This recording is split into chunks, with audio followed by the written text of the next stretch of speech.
गुरुर्ब्रह्मा गुरुर्विष्णू गुरुर्देव महेश्वरा गुरुः साक्षात परब्रह्म तस्मै श्री गुरवे नमः. श्री गणेश दत्त गुरुभ्यो नमः. परमपूज्य श्री रामकृष्ण सरस्वती स्वामी महाराजांनी दिलेल्या मार्गदर्शनपर आशीर्वादांचे मी पठण करीत आहे.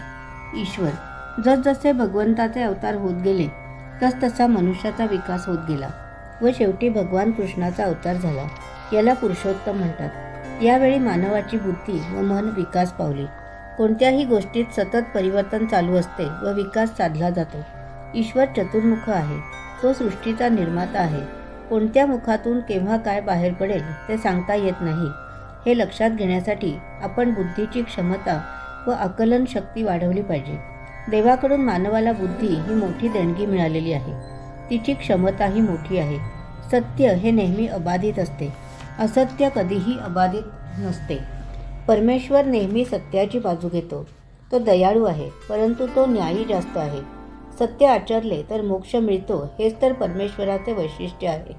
जीवनात तुम्हाला किती सत्य समजले, तुम्ही सत्याचा किती पाठपुरावा केला, हे तो पाहतो व नंतर मुक्त करतो.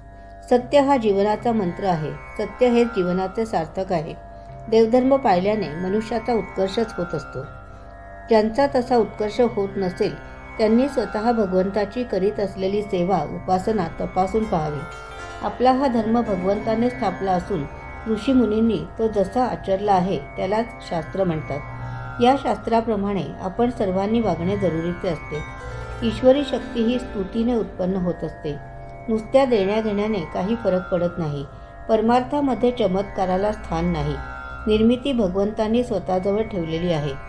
पृथ्वी तलावर कोणालाही नवी वस्तू निर्माण करता येत नाही, परंतु अगोदर निर्माण झालेल्या वस्तूमध्ये बदल करता येतो. रंग पाहिल्यावरच रंगाची कल्पना येते. तसेच ईश्वराचे रूप आहे. भगवंताच्या रूपालाच खरे महत्त्व आहे.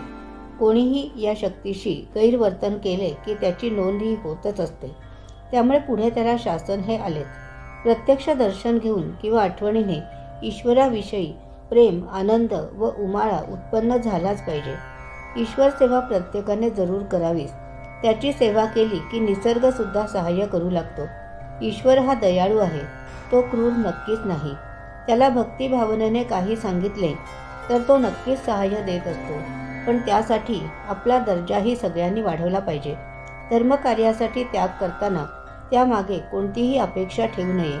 आपण एका हाताने त्यांना दिले तर अनेक हातांनी कोणत्या ना कोणत्या मार्गाने भगवंत परत देत असतात.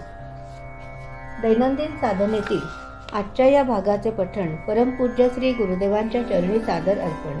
ही सेवा परमपूज्य श्री गुरुदेवांच्या चरणी सादर अर्पण. श्री गुरुदेव दत्त.